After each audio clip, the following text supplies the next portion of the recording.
All right. Are we live? There have been all kinds of issues this morning, but it looks like it's not quite as sticky as it was, my internet.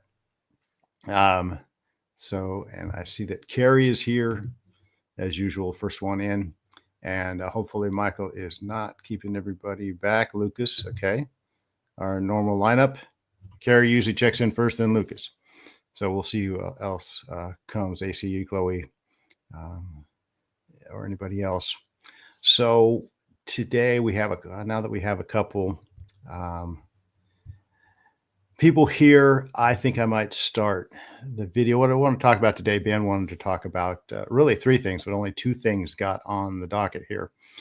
Trump his takeover of DC, and then Western Canada splits up, and he kind of threw all three of those out as possibilities. And I just said, I'll just talk about all three. I'm not really, haven't been really keeping up on either one to talk a long, full half hour about, but there is an interesting take I want to put out there on the DC thing with Trump. So I think I will do that now. AC's here. So, okay. So we have a quorum. Do we have a quorum? Yeah, AC. So we don't want to break our quorum. So let's, I'll hit you with this. And this is Fox and Friends talking about, actually they're talking about, they were talking about DC, but now they're going to talk about Baltimore, but just as an example, because Trump is talking about going into Baltimore. And I thought they made a good point I want to take up on. So here goes. Lucas, I'm just wondering, are we going to be able to get the troops into the working class areas, the lower income areas, not just in the areas where the Smithsonian is and the White House is located?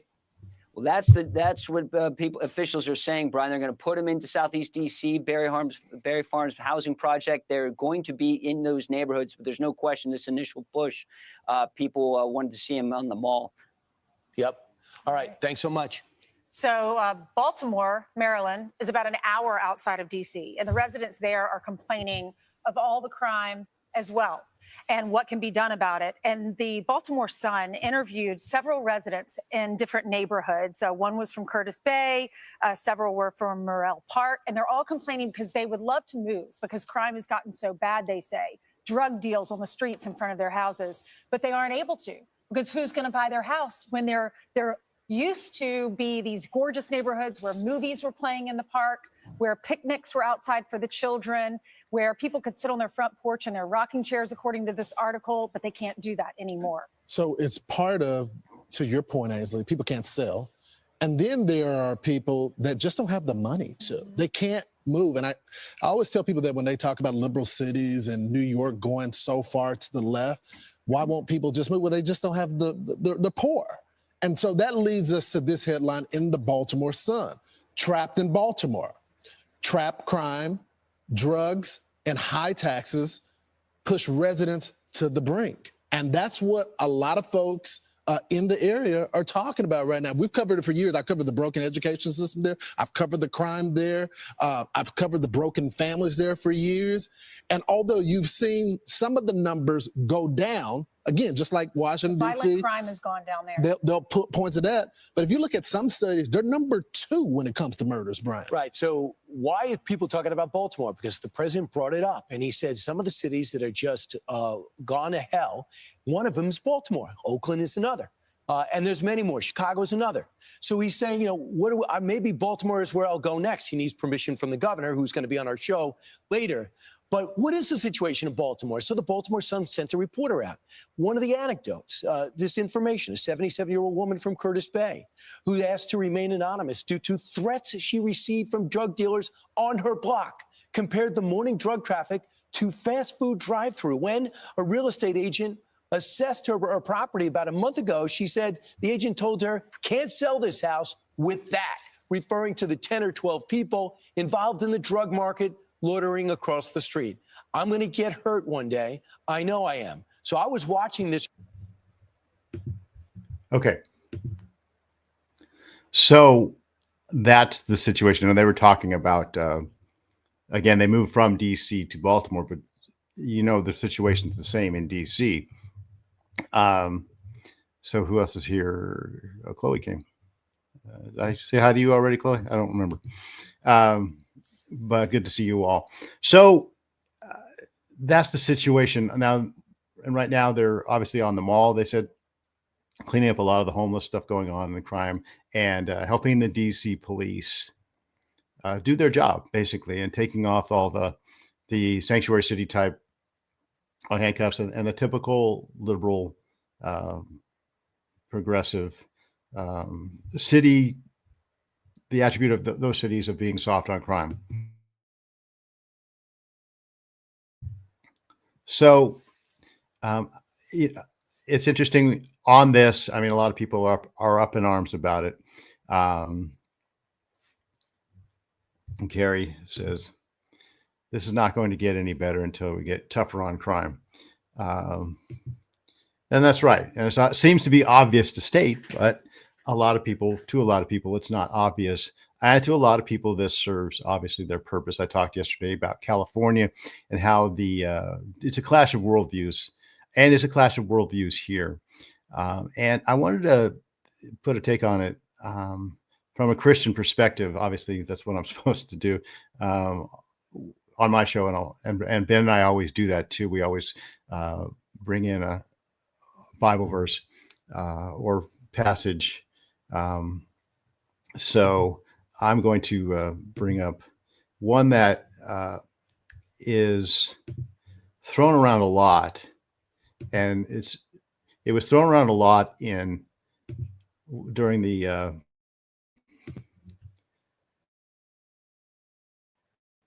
thing with that and this, right? I'm still not sure what I can say. So this is Romans 13. I'll bring it up here, and my internet starting to get sticky. So I apologize if I'm coming through a little chopped up. But Romans 13 should be coming up here. I don't know if it's on your screen already, but it's not on mine. Here we go. All right. So Romans 13 from, let's see, for some reason we're jumping in and out here. So I'll just read the first 5 verses. Let everyone be subject to the governing authorities, for there is no authority except that which God has established. The authorities that exist have been established by God. Consequently, whoever rebels against the authority is rebelling against God, what God has instituted, and those who do so will bring judgment on themselves. For rulers hold no terror for those who do right, but for those who do wrong. Do you want to have one? I'm sorry. Those who do wrong. Do you want to be free from the fear of the one in authority? Then do what is right, and you will be commended. For the one in authority is God's servant for your good. But if you do wrong, be afraid, for rulers do not bear the sword for no reason. They are God's servants, agents of wrath to bring punishment on the wrongdoer. Therefore, it is necessary to submit to the authorities, not only because of possible punishment, but also as a matter of conscience. So that, like I said, that verse is thrown around a lot when Christians, especially conservatives who believe in limited government,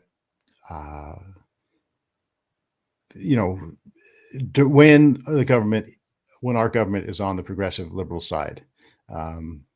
Progressive liberal Christians like to throw this around, saying, pay your taxes. Doesn't matter how high they are.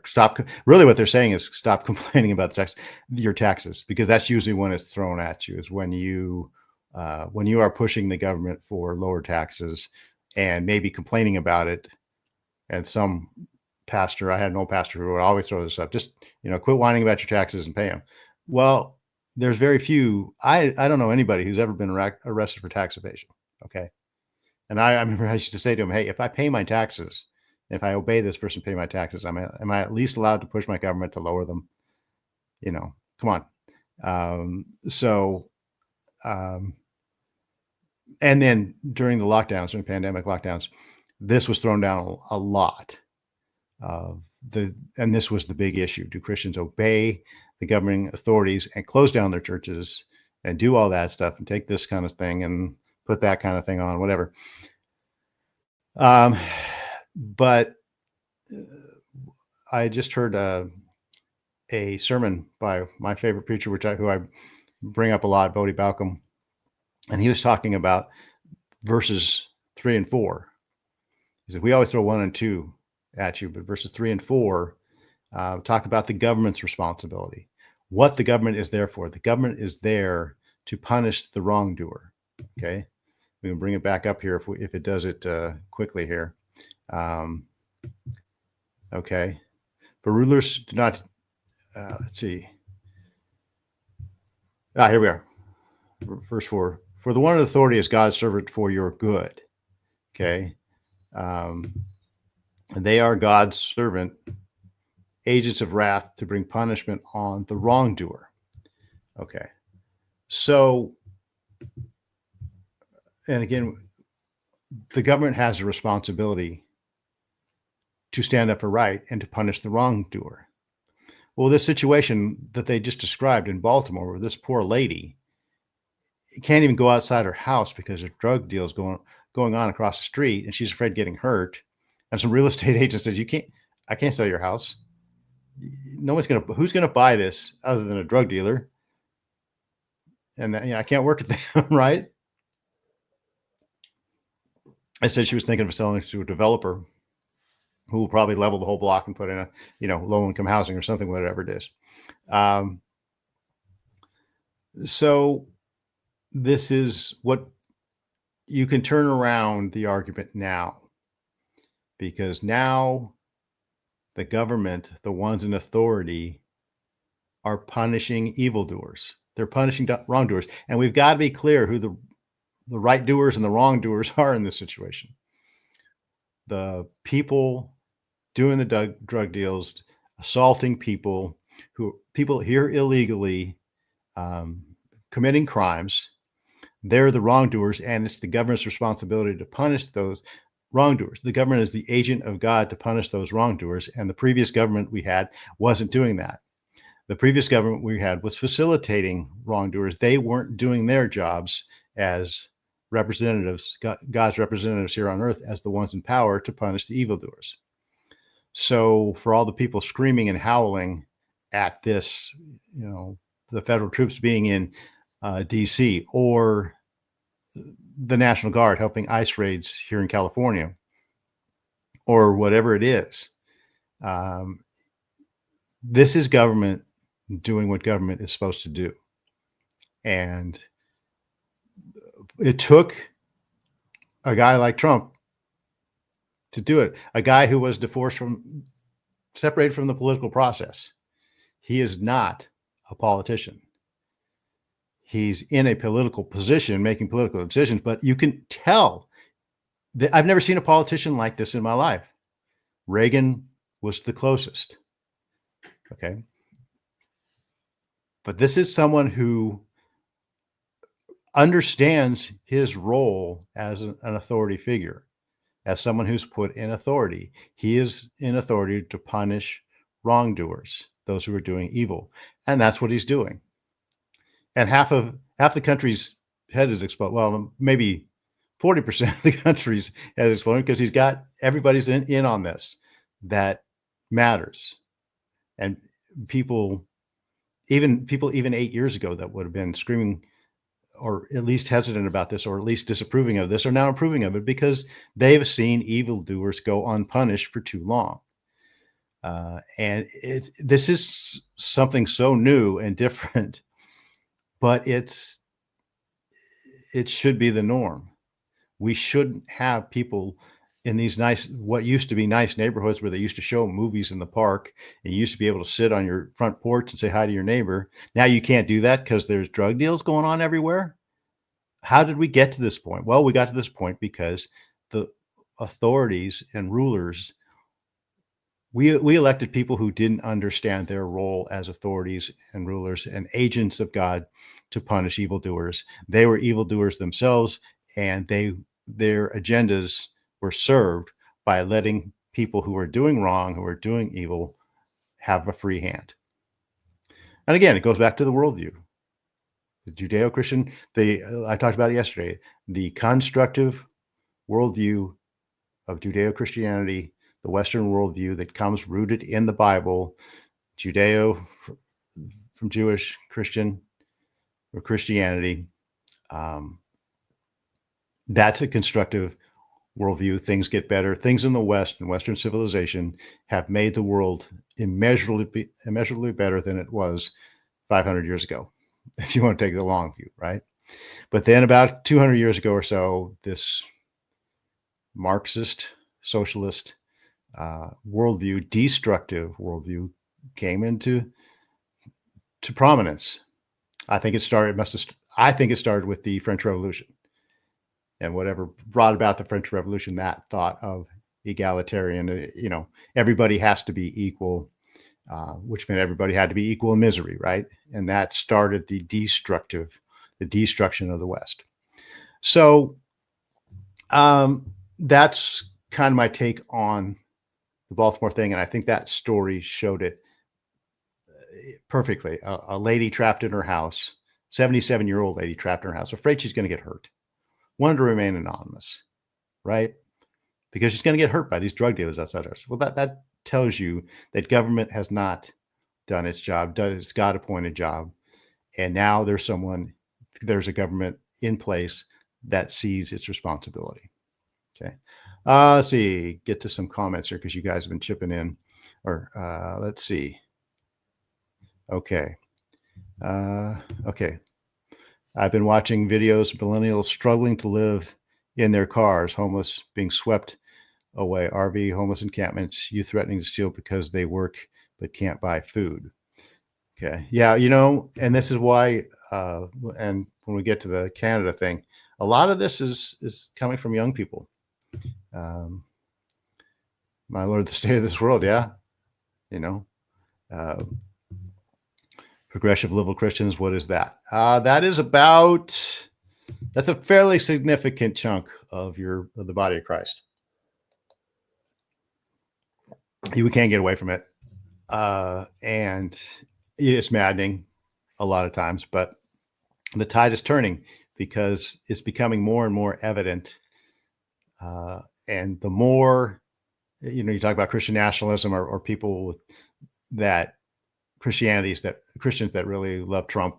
And I talked about this yesterday, the lady we talked about. If you caught the show yesterday, there was a lady that we talked to at a party that was like, I can't be a Christian because of all the people that like Trump. And she just can't do it. And which is really an excuse. But anyways, and I always tell people, if anybody doesn't like what Trump is doing, especially on the Christian end, and they have some trouble with this, conservative Christian idea of what I just talked about, a strong government there to prevent evildoers from deporting people who are here illegally, which is probably the biggest issue. But, all the other things that go with it, and this label that's kind of gone with it of Christian nationalism. And I always try and remind them, hey, if you don't like that, especially pastors, I have a pastor complains about this. I said, Pastor, please look in the mirror. You, because of Christian weakness on these kinds of things, because Christians have sat back and bought into these non-Christian worldviews, especially from the progressive side. You've created this monster. If you think it's a monster, you've created the problem. First of all, you've been involved in creating the problem by not standing up and not speaking out. Okay. And most recently it was during the lockdowns and everything. And now non-Christian people have been fed up with it, and Christian people are fed up. They don't get strong leadership from you on these societal issues. You're not standing up and being counted. So therefore we have to look to someone like Trump, who, as imperfect as his Christianity is, if he is a Christian, he still sees himself as God's agent to prevent wrongdoers. And that's what he's doing. And since we don't get that kind of thing from you, since all we get is a bended knee to the people that don't see their responsibility as officials to punish evildoers, then we have to look to someone else. So to progressive Christians and pastors that don't like this, I say, look in the mirror. This is a result of your weakness. So anyways, that's the soapbox. Isn't it? Okay. I once bought a house like this, parking literally across the street, probably between 30 and 50 kids ganged up, sitting all over the cars, primarily black kids with white Spanish neighborhood. I went out. Okay. So yeah, Carrie, we the people let this happen. Yeah, we did. And we the people elected somebody to take care of it. And that's what he's doing.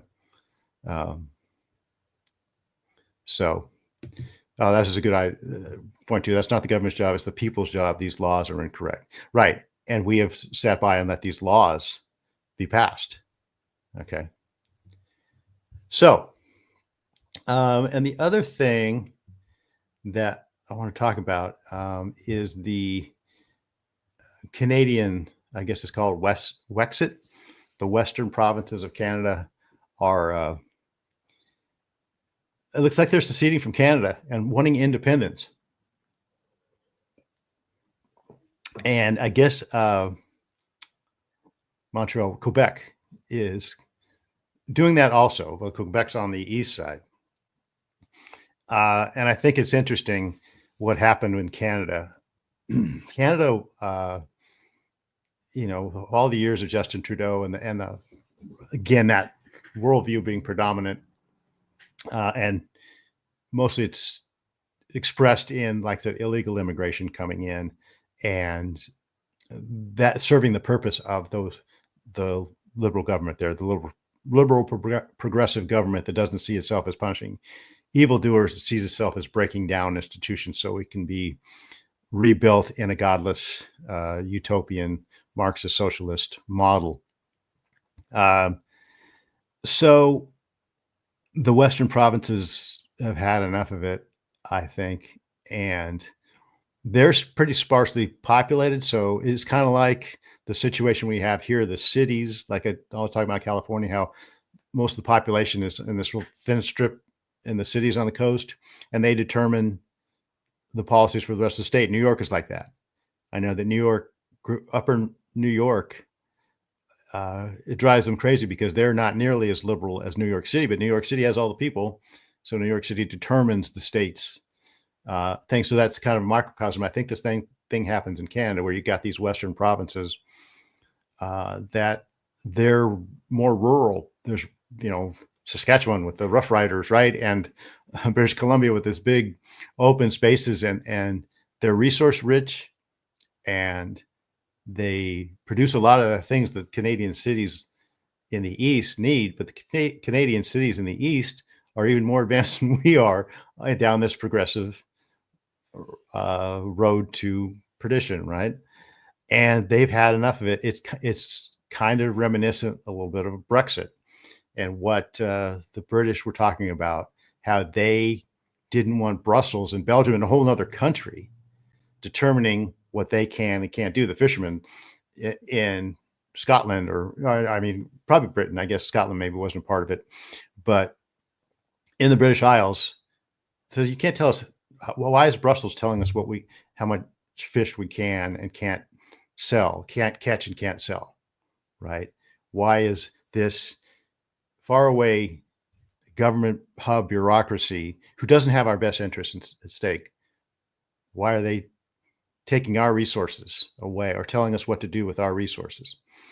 So that is kind of what the flavor I see from the West, all these Western provinces of Canada. I don't know a lot about Canada because there's really not a lot to know. It's cold there. They've got this thing called poutine and beaver. It seems like all the food is really bad for you. Poutine and beaver tails and whatever else, right? And they play hockey and they're really polite, but they don't much like us. And that's the thing that happened. And on this that I was starting to look into it. I'm wondering if the election of 24, there was a guy named Pierre Poilievre or something like that, some French name with too many letters in it, right? Let me see. Lucas has got an explanation, a little bit chip in it. British Columbia is Canadian California, and Alberta is Canadian Texas. Okay. Carney has more investments in the U.S. than Canada. Okay. Yeah. So they don't see anything in Ottawa or Montreal or Toronto or wherever that has their best interest at heart, right? So Yeah. Chloe. Well, talk about gerrymandering, right? Um, so yeah, okay. This is a little explanation of it. 62 counties in New York, 8 are blue, all the rest are red, and yet New York is completely, it's a blue state because of Manhattan, New York City, that whole New York City complex there. So that's that's kind of one of the splits that's really coming up. And again, it goes back to worldview. When you're uh, a state like Texas or a province like Alberta, right, where it's wide open country, I'm sure there's a lot of ranching going on, right? People are independent, strong. You have to be independent and strong because you're living out in the open. You don't have all the government services that come with apartment living in New York, right? Or Ottawa or Montreal. I don't know about Canadian cities, but I assume it's the same type of thing. And you just have a completely different view of reality. Someone who lives in some of these buildings in New York, that one that's like 1,500 feet high and is about this thin. Well, you're living right on top of each other, and you can't. You have nothing in common. And the people I'm sure the people in Ottawa have nothing in common with these. What do you call it? Albertan farmers or ranchers. There's nothing tougher than a rancher, right? Because you got to rustle bulls down, you got to put up fences and all like that. So you got two different realities going on, and they want out. And I don't blame them. I don't think we want them as states because I'm not sure how, their conservatism up there is probably far left of our conservatism here, but I don't know. But we should at least support them, maybe get some kind of trade agreements with them, some kind of alliances with them if they do break off from Canada, and support this because this is where the rubber meets the road. This is the worldview differences that are becoming more and more stark that we can't ignore. But Quebec, I know Quebec has done this once before, like about 30 years ago. I know that they had a vote to break with Canada, and it barely lost, right? And they have always, to them, it's cultural. I think to the people in the West, I mean, it's partly cultural. Their ranching culture or outdoor culture or wide open culture is much different than the urban city cultures.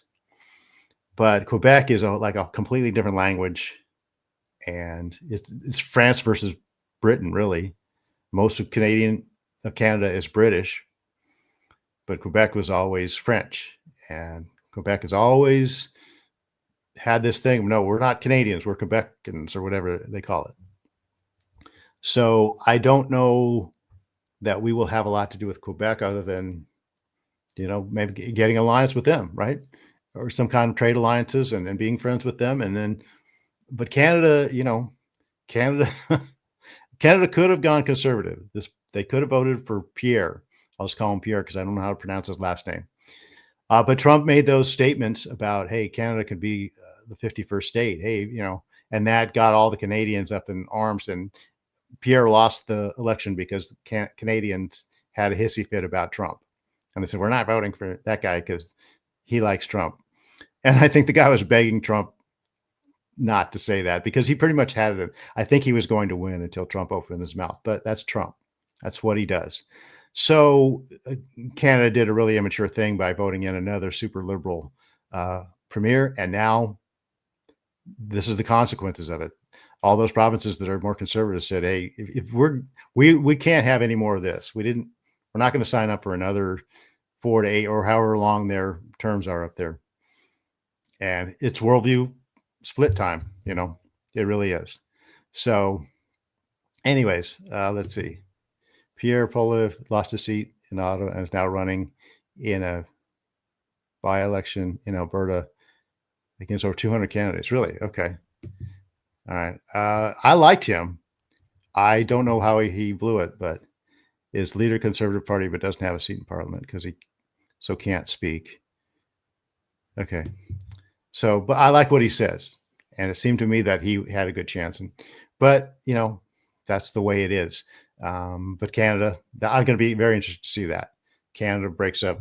That's a big one. So anyways, I'm over time again. There was a whole nother subject that Ben wanted to get through, but that was just not going to happen. So thanks again, folks. We'll see you next Thursday when I do my regular